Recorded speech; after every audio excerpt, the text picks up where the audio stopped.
さすが B 級。期待通り。感謝するぞルシフェル。ようやくこの姿に戻ることができた。よお、サタン。マオさん。ママ。 Ever seen that one anime character who's basically the class clown? Always joking, never serious? Yeah, until they suddenly flip the switch and go full demon mode like it's no big deal. One second they're the comic relief, next second they're soloing villains with zero chill. Today we're talking about those wild moments when the funny guy stopped laughing and everyone else did too.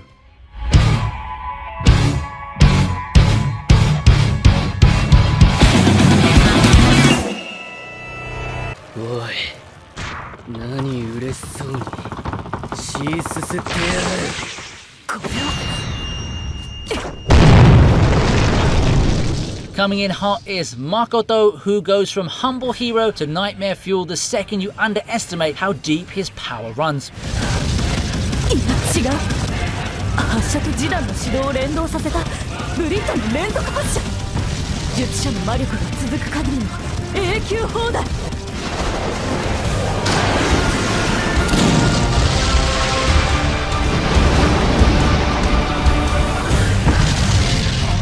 When it comes to anime characters, flipping the switch from chill to completely unhinged, Makoto Misumi from Tsukimichi delivers one of the most underrated funny guy goes berserk moments, and his fight against the Black Spider of Disaster aka Tomoe before she becomes his ally is just out of this world. Everybody's gangster until Makoto brings out his dead eyes and gives no mercy. This scene is a perfect example of how one silly, humble character can become the most fearsome force when pushed too far.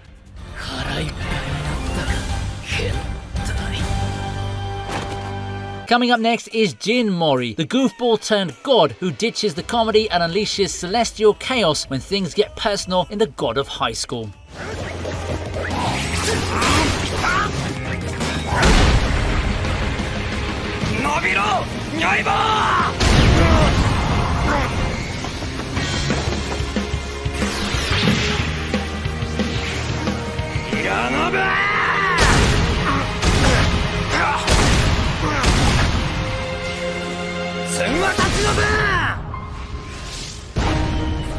Jin Mori is the kind of guy who just can't keep a serious face, but the second Jagal turns into an overpowered, grotesque monster and threatens his friends, that's when the real Jin Mori shows up and things get serious fast. The transition from fun-loving martial artist to divine warrior is just insane, and the fact that Mori isn't borrowing the power of the gods because he's a god himself gives me the chills. Dude's casually swinging around an 8-ton stick like a pole. In the end, he's the great sage equal to heaven. All hail Monkey King.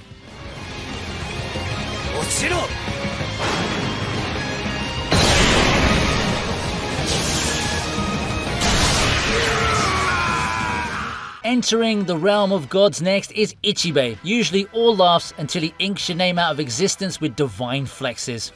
今まで殺した死神たちの命を抱いて黒割りのごとくに踏みつぶされて死ぬがよい。さらば。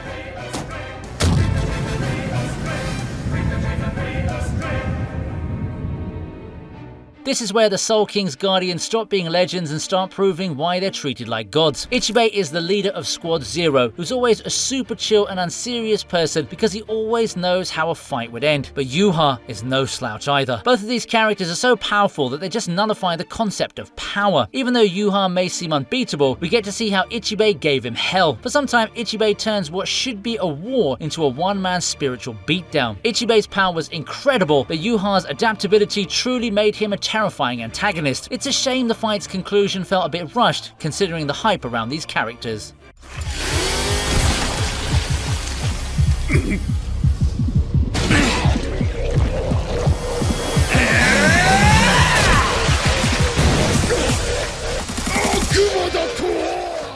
Next in the blender is Denji, who trades in his broke boy energy for blood-drenched revenge when the Bat Devil crosses the line. Up until this point, Denji's been the goofy, down bad guy who just wants toast, jam, and maybe to cop a feel someday. He's painfully broken, basically surviving on scraps both literally and emotionally. But you see, things get pretty serious when Bat Devil kidnaps and practically eats power. She was the only thing he was looking forward to, if you know what I mean. So this fight became very messy, full of blood and rage. The Bat Devil is massive, brutal, and confident that Denji's just another pest to squash. But Denji, fueled by pain, betrayal, and the promise of something as simple as a human connection, transforms into a chainsaw-swinging nightmare. Denji's only motivation behind all of this mess was something that every man would be able to relate to. I mean, it was pretty serious. This is the moment when Denji goes from pathetic to powerful, and it's only the beginning.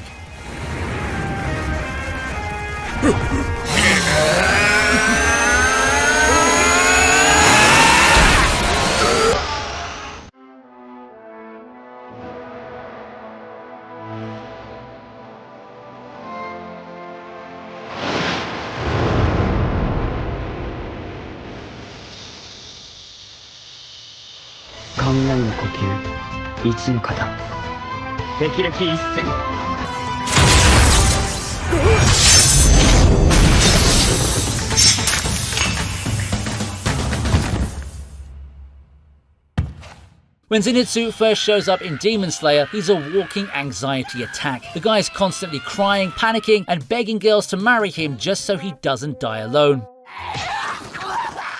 So when the tongue demon shows up and Zenitsu immediately collapses in fear, everyone expects him to be monster food. But then, lo and behold, his fight or flight mode activates and he becomes an absolute beast. The level he reaches isn't just impressive, it's legit. He's perfected a single form so well that it turns into a one-hit kill every time. His breathing, dope. His thunderclap and flash, blink, and it's gone. It's that perfect contrast between being a scaredy cat and a straight-up legend that makes Zenitsu so unforgettable. It's the first time we see why Zenitsu is considered a prodigy, and it makes the whole cowardly act hit way harder. Underneath all that screaming is someone insanely powerful. He just needs a nap to get there.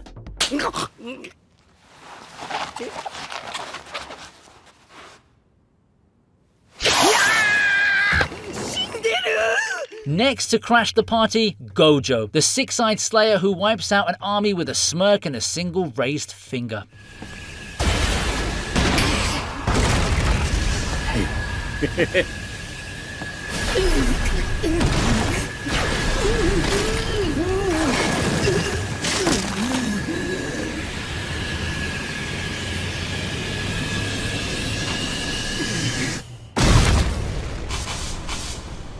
Gojo at Shibuya is peak untouchable anime god energy. From the moment he steps onto the battlefield, it's crystal clear. He's not there to play around. Surrounded by cursed spirits, traps, and chaos, Gojo still moves like he owns the place. Dude's just flexing throughout the fight. And the way he sends both Jogo and Hanami packing is just beautiful. This is where the gap between stronger sorcerer and Satoru Gojo becomes blindingly obvious. The way Gojo laughs, talks, mocks, and smiles when he fights his enemies. He even toys with them. He'd be an absolutely terrifying villain. The Shibuya arc showed us just how terrifying he can be when he's serious, and why taking him off the board was the only hope the villains had. On the throne next is Boji, the boy king who traded stumbles for slaps and left his dad royally humbled.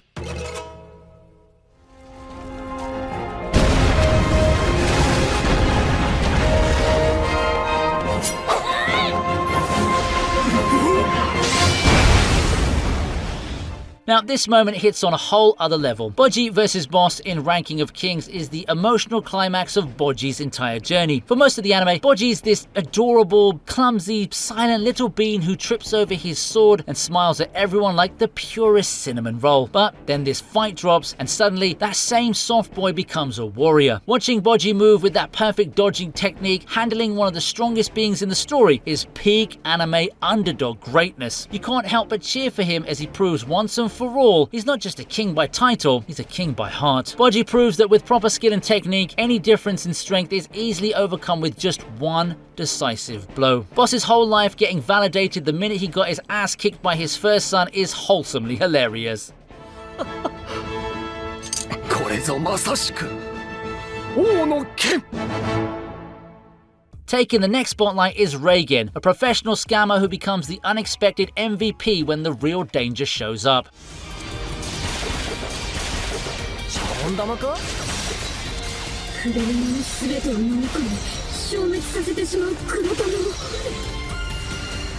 んでさっきまで逃げていた男に何が起きた When it comes to hilarious characters suddenly turning serious, Reigen Arataka from Mob Psycho 100 takes the spotlight in a way no one sees coming. He's the self-proclaimed psychic master, con artist and walking confidence scam, always talking his way out of danger while Mob does the heavy lifting. When the chips are down and Mob's in real danger, Reigen steps up in a way that's not just serious, it's legendary. Even if it means he borrows some of the powers from Mob, the fact that he can use those powers without losing his mind is just incredible. Even when he's glowing with psychic energy, Reigen still manages to be Reigen. He absolutely cooked those claw members, and it's one of the most unexpectedly hyped moments in all of anime. 最大の威力を誇る武器だ。死ね！ Next on the board is Yato, the 5-yen freelancer who upgrades from punchlines to punishment the second his past catches up.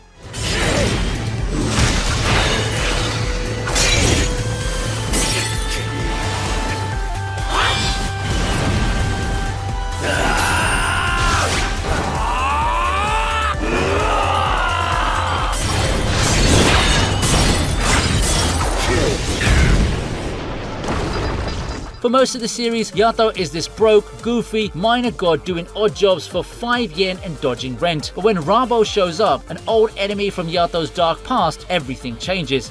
And let me tell you something, Yato's combat abilities truly shine when he's genuinely pissed off. And in his fight against Rabo, he was genuinely pissed off. He's fighting to protect Yukine to prove he's not that cold-blooded killer anymore. But make no mistake, when he draws that sword and fights at full power, you remember just how terrifying this so-called delivery god really is. And the sword fight in this scene is actually really good. It's not very realistic, but still much better than a lot of sword fights.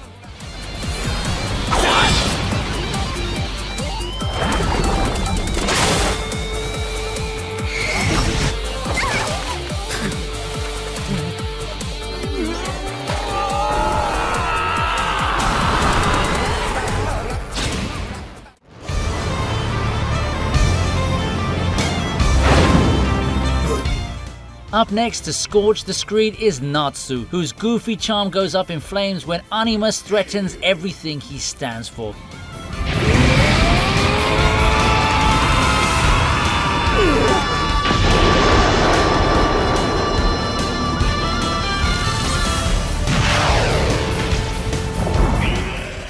Animus, a dragon in disguise, is trying to resurrect his full power and wreck everything in his path, but Natsu is just done playing. When Animus mocks him, threatens his friends and tries to use Sonya, Natsu goes full beast mode. We also get to see a glimpse of his dragon form, which looks absolutely stunning. For someone who usually solves problems with food or fists, Natsu proves here that when he gets serious, he's a force of nature. Not just a dragon slayer, something even dragons fear. This is one of those fights that makes it clear to us how terrifying Natsu's powers really are. On top of that, it's truly the power of friendship that actually fuels him, pushing him even harder to do better.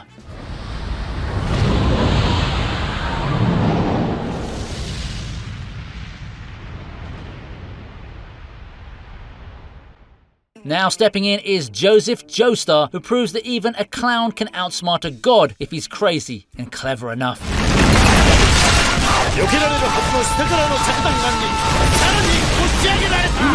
これも計算のうちなジョジョ。当たり前だぜ。このジョジョは何から何まで計算づくだぜ。 This fight shows how a Joker finally snaps and outsmarts a literal god. Now, Joseph is known to be a jokester and a literal buffoon, but when Kaz absolutely humiliates him and his mother, it just ignites something in Joseph. He's done being funny. The planet is literally at risk, and Kaz is practically immortal, capable of adapting to anything Joseph throws at him. But this is Joseph Joestar we're talking about here, okay? You just can't outsmart him, no matter how much you try. And when he gets serious, you've got yourself in a whole lot of trouble. This man literally launches himself into space with a volcanic eruption. Like, it sounds so weird. This fight is what makes Joseph iconic. He goes from the loudmouth clown to humanity's last hope and actually pulls it off.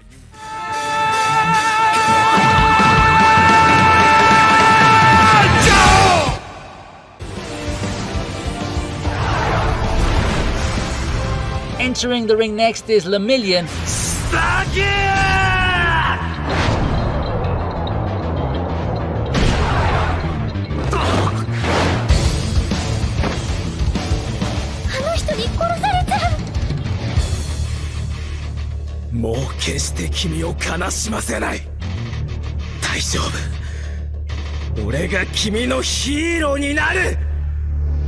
It hits even harder when you remember just how goofy Mirio Togata usually is. This is the same guy who lightens up everyone's day with his signature smile. But when Overhaul threatens Eri's well-being, Lemillion just loses it. I've never seen this guy this serious in the entire series. Even when he loses his quirk, it just keeps going. This fight turns a light-hearted comedic character into one of the most respected and inspiring heroes in the series. He seems a lot like All Might. It's one of those moments when I just wonder how powerful and unstoppable he would be if he had one for all.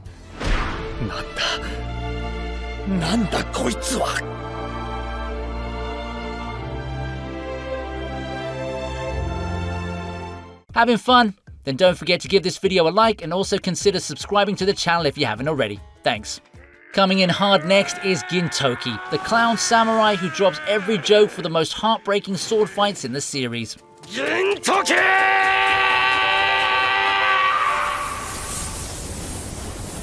One of those fight scenes from Gintama that makes us forget that we're actually watching a comedy anime. We've all come to love this goofy ex-samurai with his toilet humor and one-liners, but during this fight we get to see another side to him. There are zero jokes in this fight. It's just two broken men with a shared past and too much pain between them to talk it out. And what makes this fight hit right in the feels is that it's two brothers in arms fighting against each other. This is where funny becomes furious, where the clown takes off the mask and you remember this guy survived a war and now he's fighting his best friend to the death.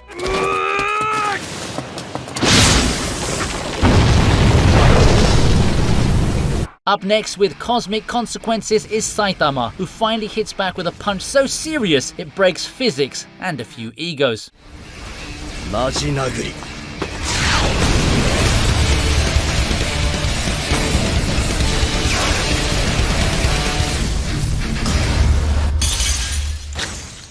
But you see, Boros was a big fish in a pond that made the unfortunate mistake of traveling to a small pond with an alligator. Saitama let Boros power up, survive a few hits, and even sends him flying to the moon just because. But the second Saitama says, "Serious punch?" you know the fun is over. Boros gives it everything he's got, but still ends up shattered on the floor. What's shocking is that it was the shockwave of Saitama's fist that ended Boros. It wasn't even a direct contact. How unreal is that? This fight is proof that even when the odds look galactic, Saitama's just built different.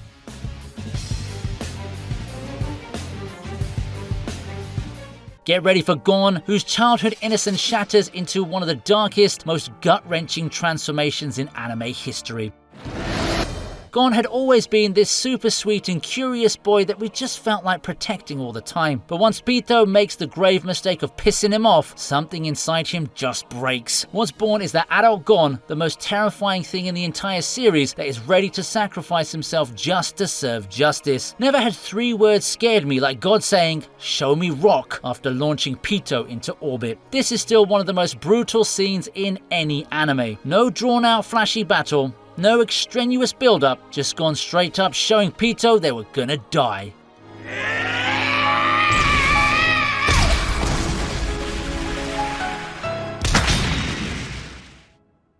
Hitting the stage now is Goku, who ditches the smirks and taps into Ultra Instinct, where silence is deadlier than a scream.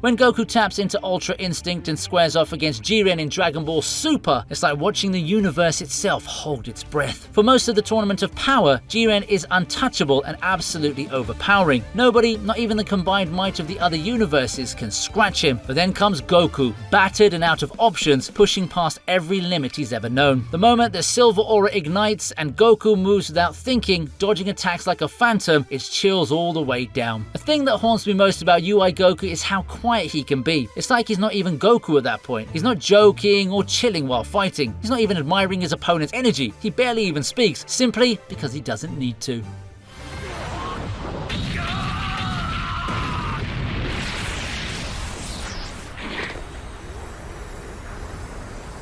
And finally, we end with Luffy, who doesn't need words or punches to prove himself. One walk, two emperors, zero hesitation. まず詫びろよ麦わらあおい小僧、お前が一体何になるのか。俺たちの前でもう一度言ってみろ。 Luffy walking between Big Mom and Kaido is one of the most iconic moments in One Piece, hands down. And let me tell you, Luffy had Shanks' level of aura here. Imagine ignoring two Yonkos and walking right past them, checking on your friends first before even acknowledging their existence. That's when you realize this isn't just Goofy Luffy anymore, this is Captain Luffy, the man who's going to be king of the pirates. The thing I absolutely love the most is how casually he does it. It's quiet, it's bold, and it shakes the whole battlefield. That single walk told everyone on that roof and us watching that Luffy's not just playing pirate anymore, he's ready to take the throne. It was a statement. 俺はモンキー・D・ルフィお前らを超えて海賊王になる男だ And with that, we're wrapping up our moments when funny characters get serious. Feel free to drop a comment under the video with your favourite moment from today's list, or let us know if there are any that you think we should add. If you enjoyed the video, be sure to give it a thumbs up before you go. If you're new here, don't forget to hit that subscribe button and ring the bell icon for the latest updates on all of our videos.